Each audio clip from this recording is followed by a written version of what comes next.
My job is to introduce the first speaker, and I just wanted first to say a few words about why we have asked our first speaker to be with us. And actually it relates very much to some of the things that came out of yesterday in our discussions. We focused on how science can be of greater benefit to the conservation field, and one particularly strong theme that emerged was the fundamental importance of addressing wider societal priorities, and quite specifically the issue of sustainability. And we heard that how in the globalized world that we live in today, issues such as environmental, economic and social sustainability affect all of us, and how science has a responsibility to work in a more solution-orientated way to try to resolve some of these issues that concern us. And so today, our theme for today is how conservation science can connect with and contribute to wider societal priorities. And so again, the keynote speaker for today comes from outside the field of cultural heritage conservation, and he's been very specifically selected to provide us with an overview of the key sustainability issues currently of priority, and how science can contribute to the development of tools and approaches for addressing these priorities. And we hope that through listening to our speaker, you will gain some inspirations concerning the role of cultural heritage conservation and science can play in building sustainable solutions. And indeed, it gives me really very great pleasure to introduce our keynote speaker for today, Mr. Johan Kuylenstierna, from the Stockholm Environmental Institute, which is doing extremely valuable work to support building scientific knowledge to support policy development and on key issues in natural resources management, but also on the incorporation of that knowledge in policy development, which is again another key theme that came up yesterday. It'll come up today again, I'm sure. And we're very delighted and honoured to have him here with us as someone who has worked extensively in the field of climate and sustainability. And I'll just give the briefest of outlines for him, since he asked me to be brief. He has an academic background in paleontology. He's also an academic. He's a professor at Stockholm University. And he has had a focus on environmental management, corporate social responsibility, which is again something that was mentioned to us, communication, core value development, stakeholder participation processes, and capacity development. So without further ado, I will now hand over to Mr. Kuylenstierna. Thank you.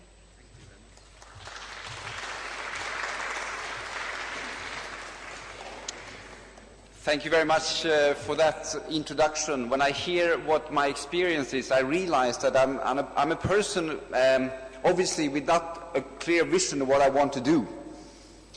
I'm too curious. The world is a very fascinating place, and things are coming up all the time that is, engaging or exciting. And right now, I am at an organization, Stockholm Environment Institute, where all these interests to change things, to look at what drives development, comes together. I've called my presentation "The World in the Anthropocene," and I don't need to, in this group, and I'm very humble actually to speak to such a distinguished group, I must say, to explain what Anthropocene implies. But this is one way for the global change community to really try to stress the fact that we believe we can see clearly that humans are in the driving seat of development, not only of our societies, but actually of the entire planet. It was Paul Crutzen who came up with this concept, Anthropocene. Paul Crutzen, who is a Nobel Prize winner in chemistry, and he was, of course, one of the discoverers of the ozone problematique, the ozone hole. And he came up with this fact about the Anthropocene to spur politicians to understand, policymakers to understand that humans are the drivers of development on a global scale. Of course, I discovered lately when I have a very strong interest in history, but it's a personal interest. It's sort of what I like to do in the evenings when I get out of work.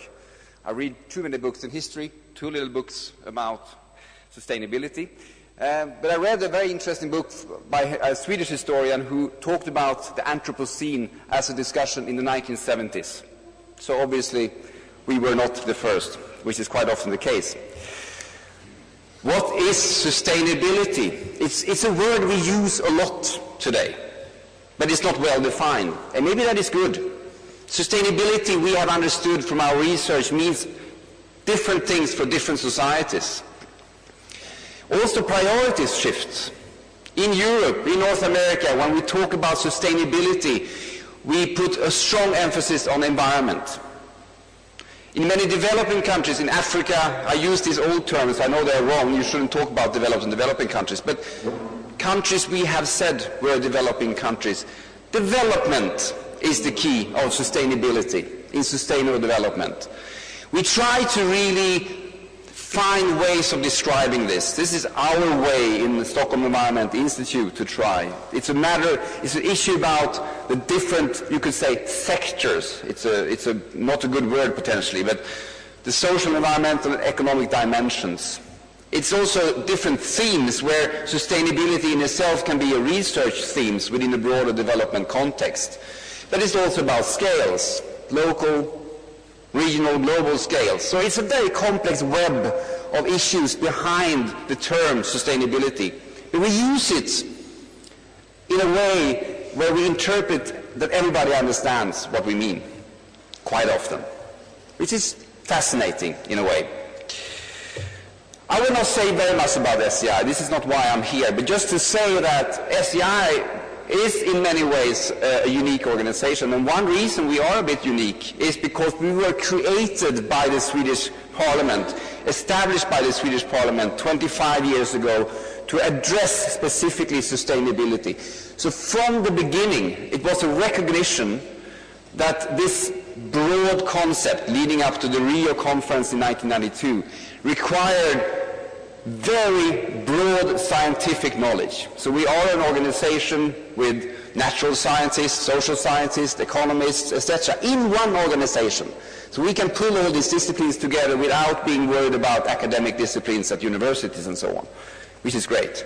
The second thing is that you can do research, but when we talk about development, the whole idea is to do research that actually influence policy and decision makers, the way we are doing our business. And that was also integrated, so it's science and policy. Not science for policy, it's science and policy. It's integrated. It means that policy has to be integrated into the science from the start. It's not something you add on later when you have your reports and then want to communicate them. So it's science and policy. We are 170 researchers in 6 countries today, 9 offices around the world.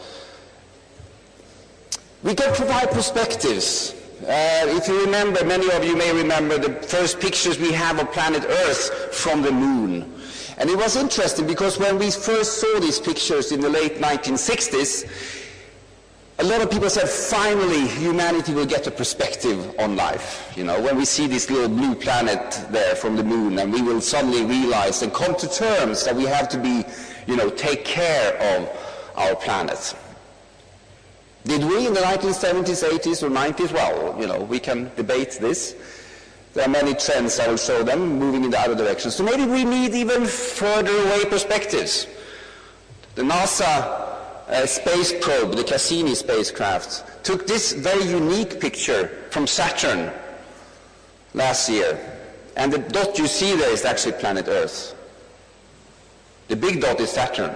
It's very unique because quite often it's difficult to take pictures in towards the solar system because we have a sun that tries to, distracts us a little bit. You know how it is when you take photographs. Not good to have the sun straight in. In this case, the sun is just behind the planet, Saturn. So that's the Earth. Will this give us the perspective we need? Or are we maybe too far away now. We are losing track of the details. This is my hero when it comes to sustainability issues, actually. George Bush, the older George Bush. He was the president of the United States when the world came together in Rio de Janeiro in 1992 to really try to address sustainability issues. And why is he my hero? Well, I think one reason in this case is because he tended to speak the truth. He won the Lemon Prize, and the Lemon Prize in the world of sustainability and environment is a prize that is given to someone saying something very stupid. Sweden has won the Lemon Prize, by the way, also in the climate negotiations. So, you know, this is a name and shame game when you say something which is which certain part of the world then think is ridiculous. What he said, though, I don't think that is stupid. I think that is at the core of what we are trying to grapple still. He said the American lifestyle is not up for negotiation. He said that at the Rio conference when we were really trying to look into what are the challenges of sustainability. Is that a stupid comment? Well, how many people are willing to discuss their lifestyle if they have a good life? How many people are willing to give up on their lifestyle? One thing that is challenging within sustainability research is that we are not honest about the problems. We are not honest about what is driving people, ourselves, myself. It's very easy to talk about what we should do.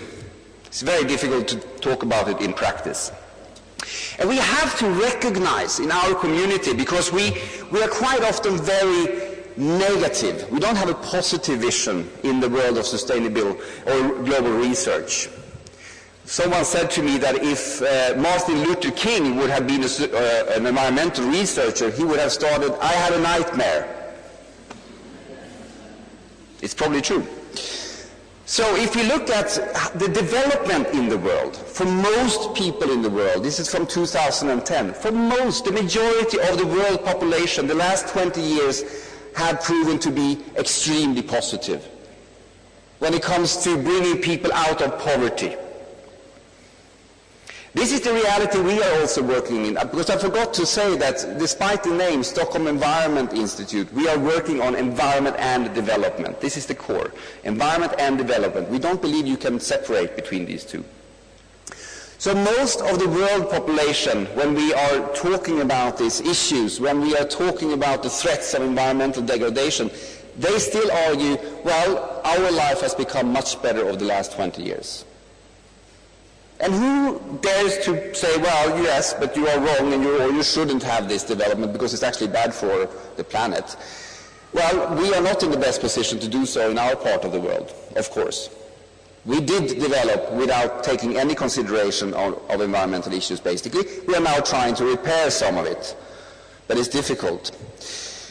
To facilitate, to make things simple is very important. Many of the global change and sustainability research arenas are very complicated, and I will come back to that later on. My colleagues at Stockholm Environment Institute and Stockholm Resilience Center, in particular my predecessor, Johan Rockström, who is a well-known researcher within global change, they came up with this context of planetary boundaries. Basically stating, because if you know sustainability, quite often we say it's economy, it's social dimension, and it's the environment, and they're on equal footing. But the push here is that the economy is only a tool for society, which has to be developed within the context of the urban environment, or the planetary environment. So there is a sort of hierarchy. Planetary boundaries try to outline a few fundamental systems of planet Earth that we should not change dramatically, or where we should not pass certain boundaries the way we use them. It's water, it's the atmosphere, it's the climate, it's the oceans, etc. It's biodiversity. Very difficult, of course, very difficult to say where these boundaries are. You can even have a long argument if they are global or not. You have to try to then bring them down to a regional or local level, etc. There are many, many questions here, scientific questions. It's been heavily criticized, which is great. That's the way science should be. But from a policy point of view, when you present this, you see quite often for the first time many politicians, many business leaders looking at this and saying, yeah, now this makes sense. Now I understand. Of course, this must be the way, somehow. So the concept as such is very strong. And not only environmental science or global change research is picking up on this. The Economist, great journal for anyone who wants to understand what is happening in the world. They, of course, had this front cover when we had the financial crisis coming up in 2010, or even before that, possibly 2008, I think this one is.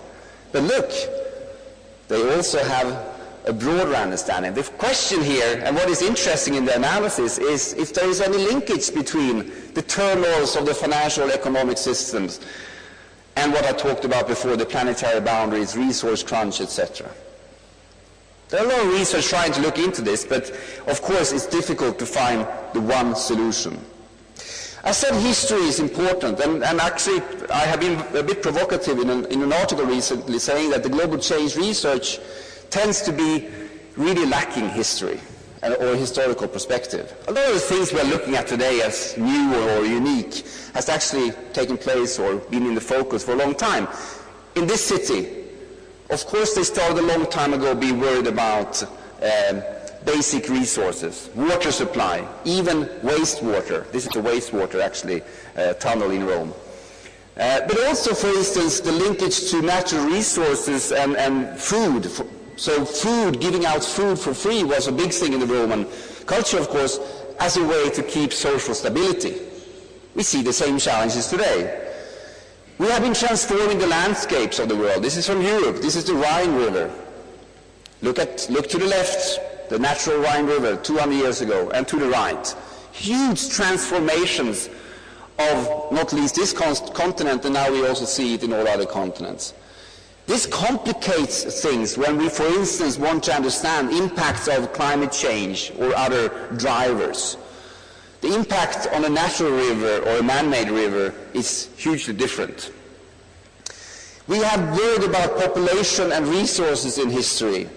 Malthus, already in the early 19th century, pointing out that the power of population is indefinitely greater than the power in the earth to produce subsistence for man. He was worried about food security, basically, in the UK. His policies were that the UK should invest and become food self-sufficient, basically. A lot of countries have similar ambitions today. The Europeans,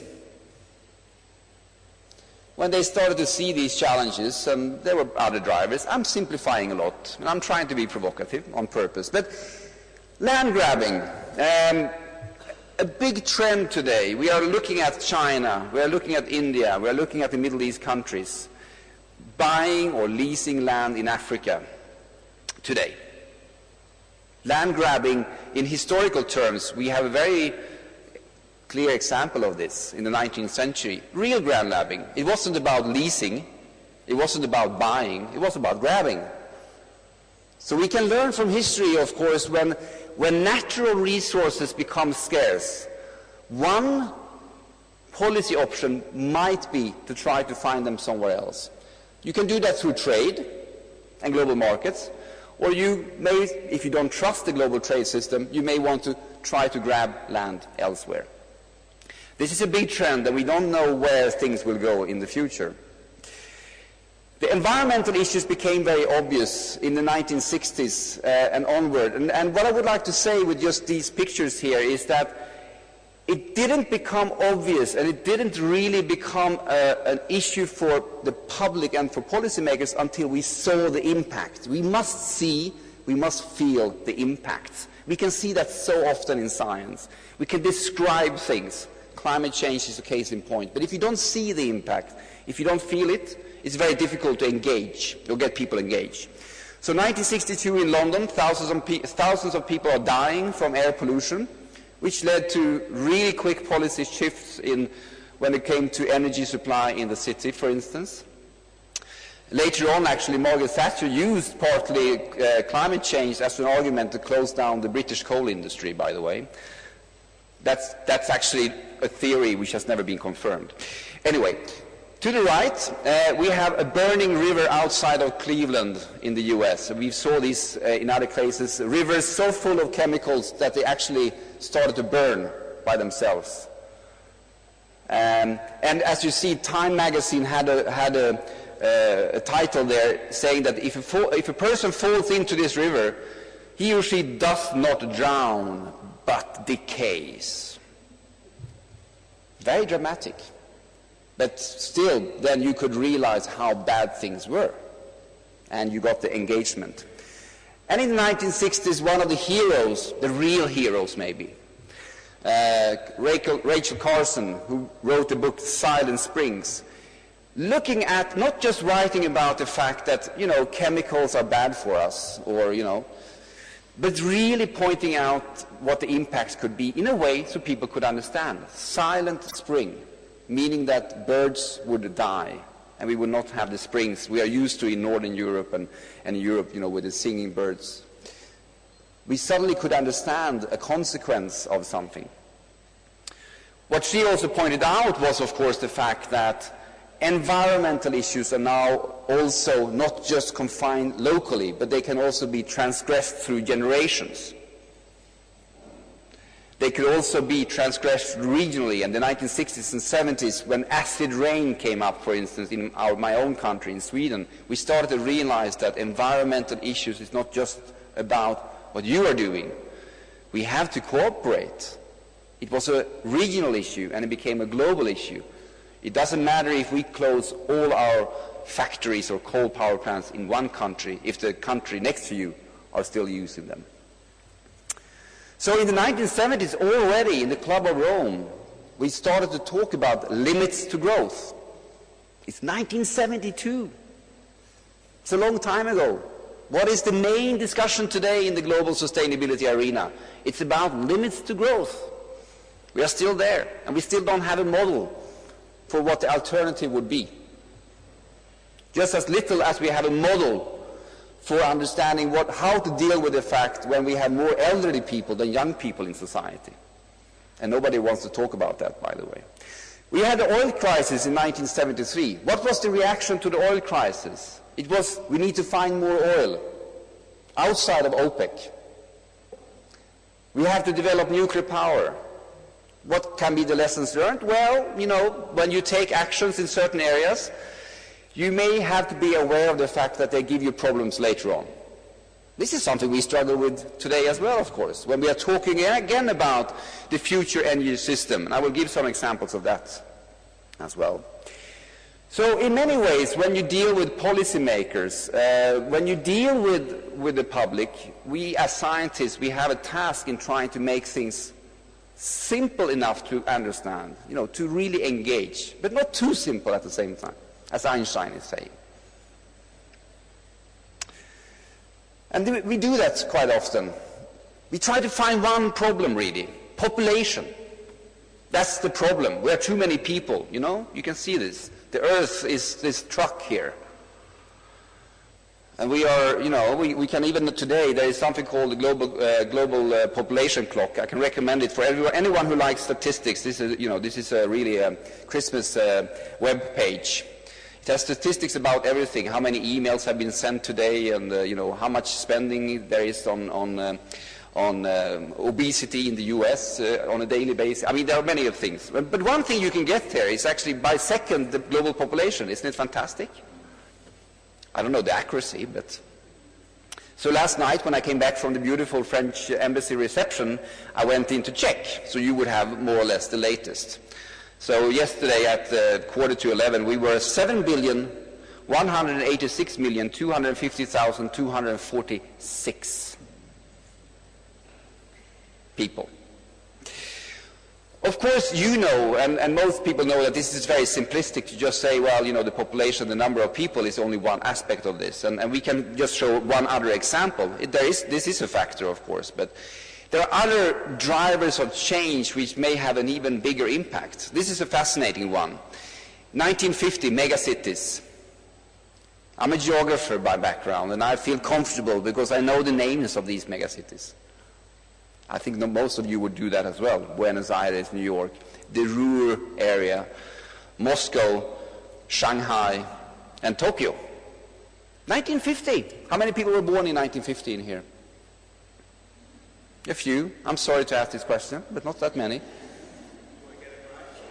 You get a prize. You will see now the prize you get is you have lived through this transition. This is now 2015, so a few years. One generation. What is a megacity? A megacity is a city with more than 7 million or 5 million, I don't remember, 5 or 7 million people. Look in India. Look in China. This is 1950. This is when you were a small boy running around, maybe here.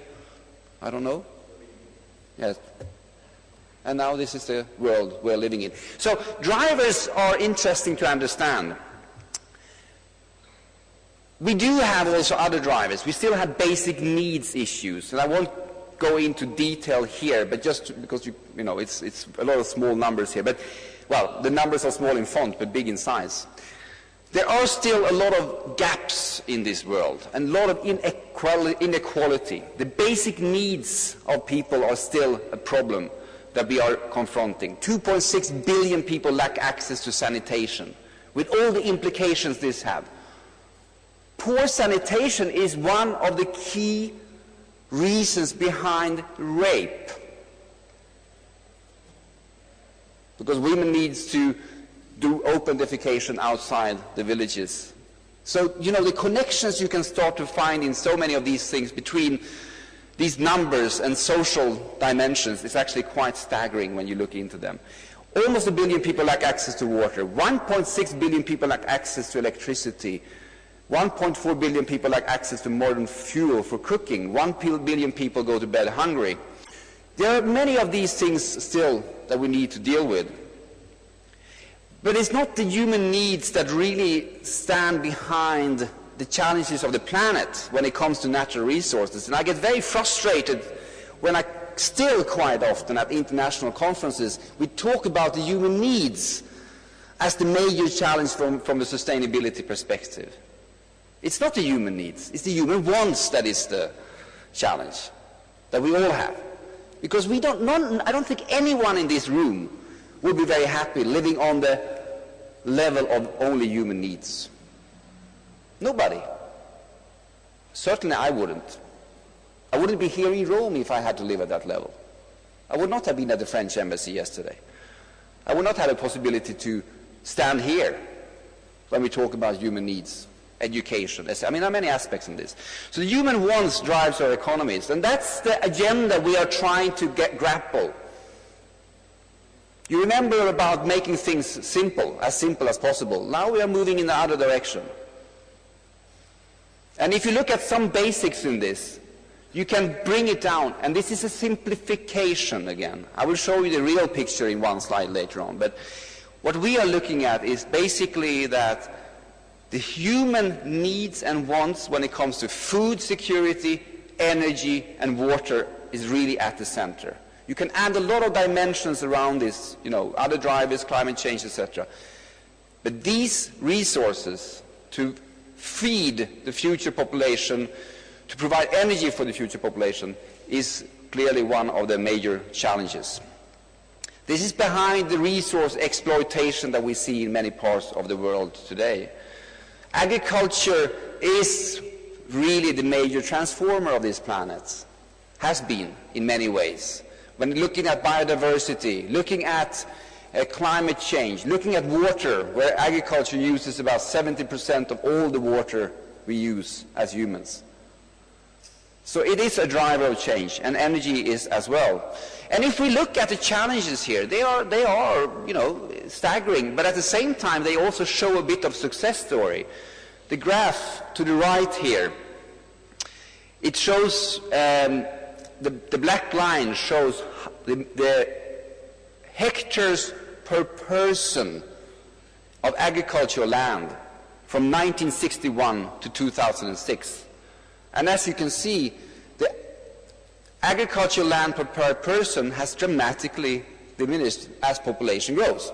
Not so strange. At the same time, we have managed to double the agricultural output, so we don't have a catastrophe, we don't have a malthus situation. That's the green revolution. That's the input of pesticides, of nutrients, of water, etc., etc. But we are starting to hit a ceiling there as well, so maybe the next generation will be GMOs. Who knows? We are moving to 9 billion people. Who will stand up and say we should not explore all options in the future? So we are hitting a wall when it comes to agricultural land, because we know we cannot expand agricultural land as well. Energy is not just about supply, it's also understanding the enormous inequalities we have. This graph, what it shows is that the amount of energy used, this is from 2010, so it's changing quickly, but the amount of energy used in New York State with 19.5 million people is the same as in sub-Saharan Africa, excluding South Africa. So in sub-Saharan Africa, every person has in average 52 kilowatt hours per capita. In New York State, they have 2,000. When Africa is driving to build dams, when Africa is driving to build coal power plants, to bring in energy to its people, what are the sustainability implications there? Well, from an environmental point of view or from a social point of view or economic point of view. These are huge challenges we are facing, and we don't have the answers. We don't know what the alternative should be. Wind? Solar? What is the base power then? We can have only a certain amount of wind power. When it blows, good. When it doesn't blow, if you don't have that hydropower behind you, bad. So very, very complex, the energy issue. And we can see that the expansion will take place in non-OECD countries, the red bar, up to 2035. And if you look even at the most recent report from the International Energy Agency, they point out that fossil fuel will continue to be the main source. This can change, of course, and hopefully it will, but the trends right now does not take us that direction.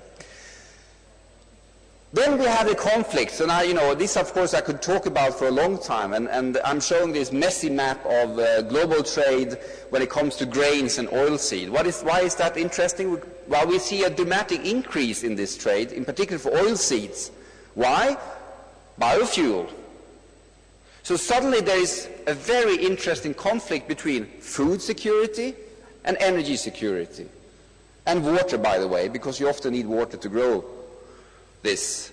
So when the EU decides to put a 20% renewable energy target in its renewable energy policy, we could see a dramatic increase in oilseed and palm oil production in Southeast Asia, competing with local agriculture, competing for water resources. So policies we are making in the EU has an impact directly, of course, somewhere else. And these interlinkages are increasing, and we see this conflict potentially coming up.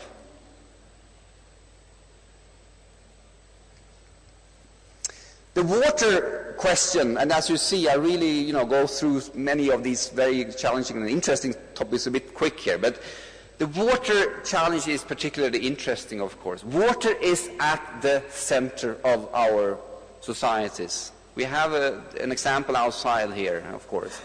Here in Rome, in Italy, I would say water is much higher, though, on the agenda compared to Sweden, for instance, because you are a country where you have water deficits. You're a drier country. In Sweden, we are one of the few countries having negative connotations about water because we have too much of it, at least in the summer, at least during July. But in most of the world, water is part of society, water is part of culture, water is part of religion. What we do not accept, obviously, is that water is very unevenly distributed.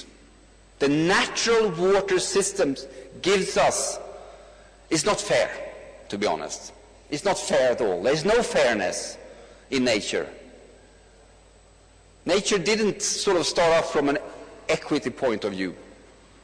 So there are places with a lot of water, and there are places with not much water. So if you look at water scarcity, and by the way, look at the reference where it's from. It's the Coca-Cola company that made this map. They are and the private sector, extremely worried about water issues for many reasons. One reason being, of course, that you need thousands of liters of water for every kilo of meat, for instance, that you produce, etc. So, water is really, and for every component in this telephone, by the way, you need also thousands of liters of water. So there are competition between many countries today, not least in Asia, because they want to build factories for these, and they need water for it. So, it's very strategic. But water scarcity is then a relative term. Water scarcity, yes, water is scarce, but it's scarce because we have too much demand on it in many cases. And water is not scarce in terms of drinking water. Remember that. When we talk about water scarcity, it's not about drinking water. It's water for agriculture and energy. On a daily basis, for our survival, every human being needs 3,500 liters of water. 3.5 cubic meters of water. About 50 to 100 of that is the drinking water, health, showering and all that. The rest is basically agriculture. It's the water in the food we are eating through the biological process. More meat, more water. So when we talk about basic needs in this particular case, it's actually quite dramatic. 3,500 liters of water.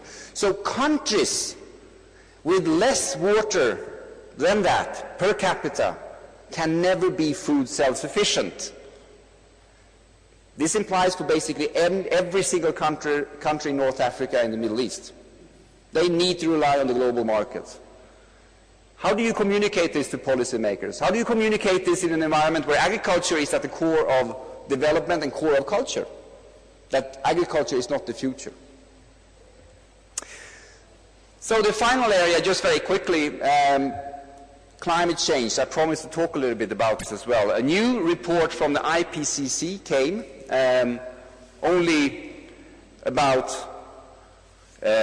2 weeks ago. It was presented in Stockholm. The Science of Climate Change, the Intergovernmental Panel on Climate Change, produces a number of reports over the year. The first one is the Science. Later on, they present adaptation and mitigation reports. So global warming is a game changer, but I don't want to give you just a standard story here, because there is a risk when we politicize scientific issues that we simplify too much. And climate change is one of these arenas, actually, and I will be a bit provocative here. Don't see me as a climate skeptic. I'm not a climate skeptic. Climate change is one of the major threats we have. But we need to put things in perspective again and understand that this is complex. We don't have all the answers. Nature is playing games with us.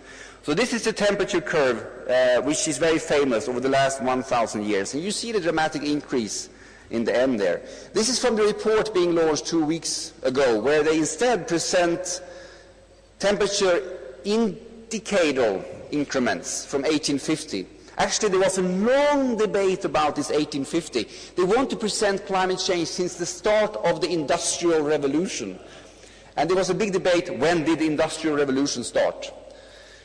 Why was this a big debate also? Well, it's a debate because we also talk about liabilities. We also talk about the responsibilities of historical greenhouse gas emissions. So if you push it further back, our historical responsibilities in Europe become even bigger. So we like to see Industrial Revolution starting a bit late. Okay? It's politics. Everything is politics. That's the excitement. You think 1850 is set by science? No. It's set by politicians in their negotiations. However, and this was a big discussion also 2 weeks ago, if we look at the global temperature here measured through a satellite, you can also see the interesting fact in the last 12, 13 years that there hasn't been an increase in global temperature, despite being the decade when we have released most greenhouse gases. Of course, a lot of people are using this who are skeptical about the science in this case and saying that there is no greenhouse gas problem, there is no global warming. Of course, that's not true either, but it raises questions. Why? And I just want to say that again, that we, from our perspective, from the global change research, you have to be very careful about, saying that there is consensus about this or that. There are so many uncertainties still in the system. The planet, despite the 7 very nice planetary boundaries, is a very complex place to operate. We don't know exactly why this is the case. Are the oceans picking up more heat than we thought? Are the biological systems more resilient and picking up more carbon dioxide than we thought? I mean, there are many aspects in this, a lot of uncertainty. And it's the same with natural disasters. You see graphs such as this one clearly indicating how natural disasters have increased in numbers. But if you go to the source, this is a very well-known database for natural disasters, even they, and this is a bit of a text here, even they are saying, before interpreting the upward trend in the occurrence of weather-related disasters as completely unprecedented and due to global warming, one has to take into account the complexities of disaster occurrence, human vulnerabilities, and statistical reporting and registering. I mean, everything, of course, needs to be scrutinized very carefully. And the whole issue of human vulnerabilities, the fact that societies in many ways are much more vulnerable today than they were in the past, that 80% of the global population live within 50 kilometers from the coasts, that poor people are pushed down into river valleys because that's the only place they can find a place to live, that we have a population of 120 million people instead of 10 million people in Bangladesh being a delta. That increases vulnerabilities. When we look at costs, for instance, they are more due to the fact that we are the way we are building our societies than current climate change. So predictions about the future. Very difficult. Well, predictions is very difficult, especially about the future, as Niels Bohr said. I mean, everybody has said such a nice, it's incredible. Changes can go fast. Also positive changes. To the left, The Economist in May 2000, about Africa. To the right, 10 years later. Who would have known? What are the implications of this when we look at global changes? And now my favorite slide. When I talk about making things simple, this is the contrary. This is from the World Economic Forum, where they are trying to show how things are interconnected in the world. What is the answer? Everything is interconnected. But that's great. So when I do my climate change research down there in the green side or air pollution, I am actually working on issues related to geopolitical conflicts. Isn't that fantastic? Everything is connected. But when you're a policymaker and see this, what would you do? You would say, like you do in Italy,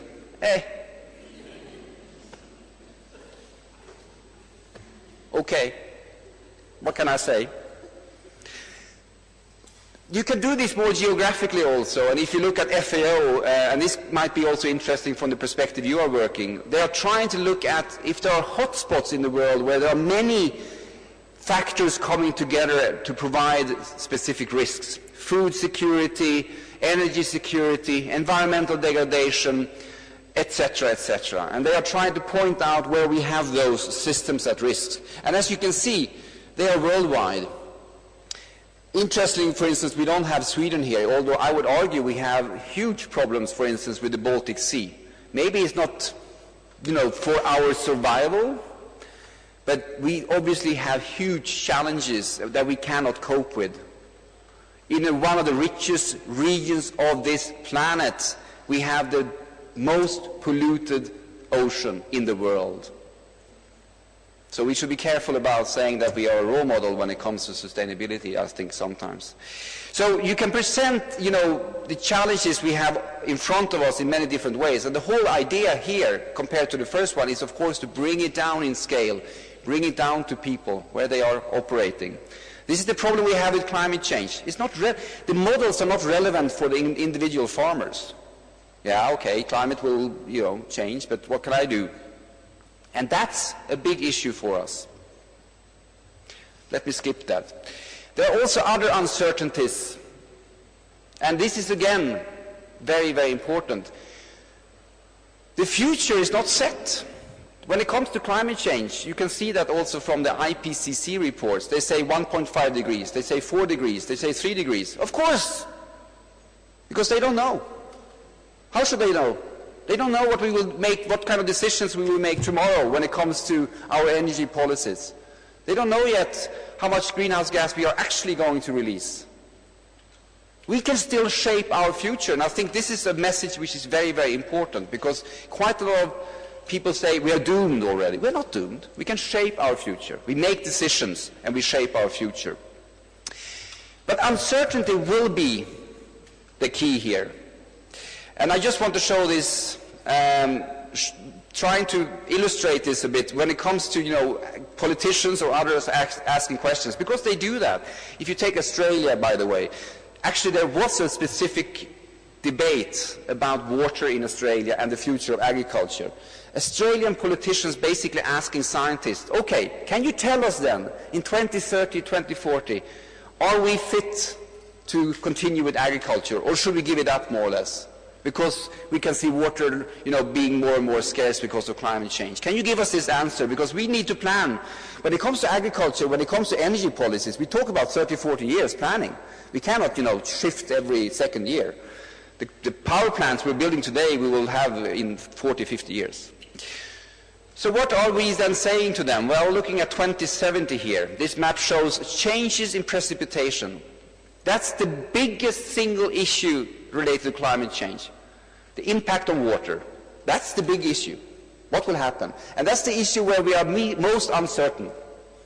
How does it work, the global hydrological system, when we change 1 degree temperature or whatever?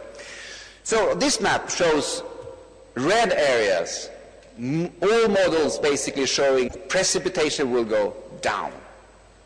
Mediterranean is seen as a major hotspot in this case. Southern Africa. Green areas, precipitation will go up. Northern Europe, but also that Sahel region, northern China, currently very dry regions, will actually, according to this, see improvements.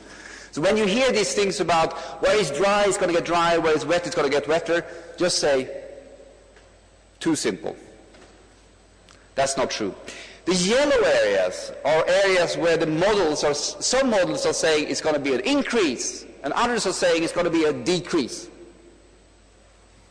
The major agriculture areas for the global food market, basically 7 or 8 countries, is in Argentina, Australia, the US, Brazil.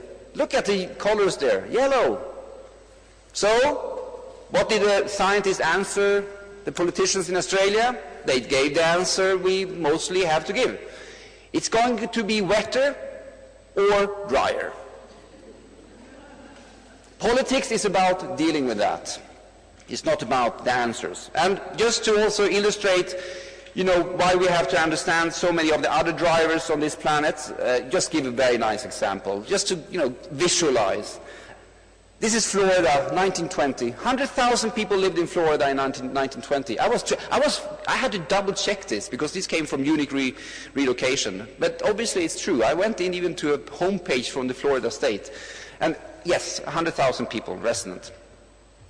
This is Florida today, 18 million people. Less than 100 years.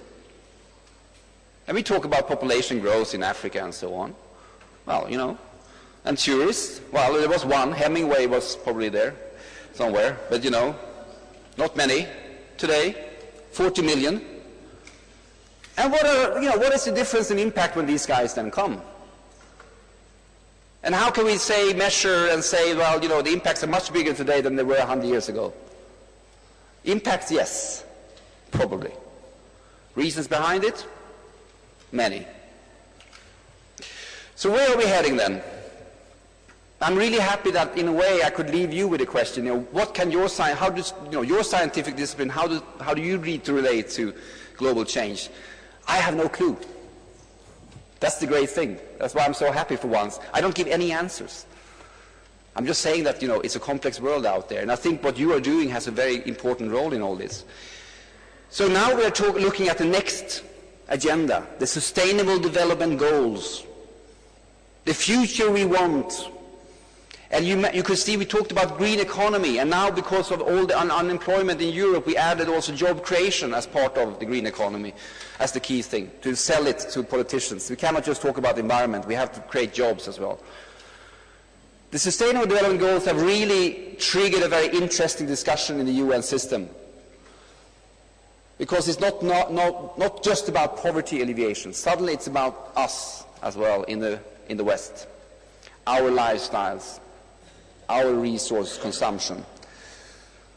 So you can have examples of a new global dynamics when, for instance, the climate negotiations are failing. Certain governments move ahead and try to do something beyond the formal intergovernmental processes. This is a picture from a number of ministers with Hillary Clinton in the middle in something called the Climate and Clean Air Coalition, combating poor air quality, but also short-lived climate pollutants.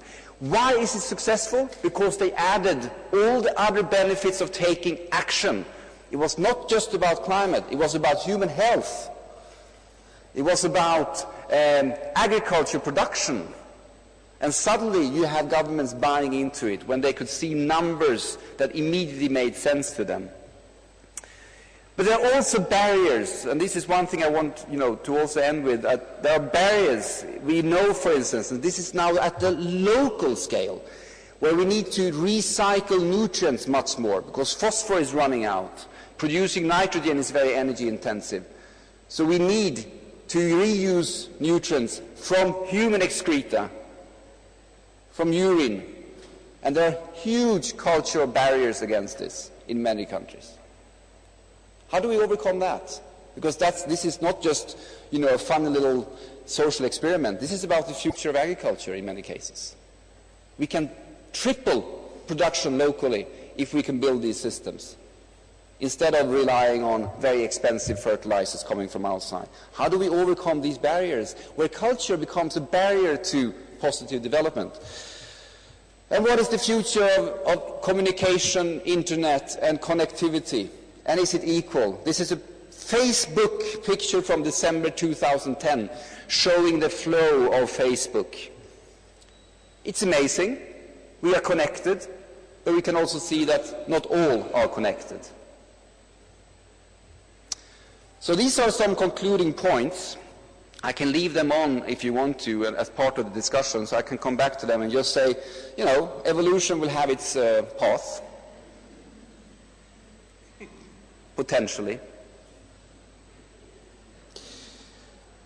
So, and again, history is interesting, but we must live forwards. That's the only way we can do things. So from a quote point of view, I wanted to end with that one. But I go back to the questions that we can also then serve. But I'm ending there. Thank you very much.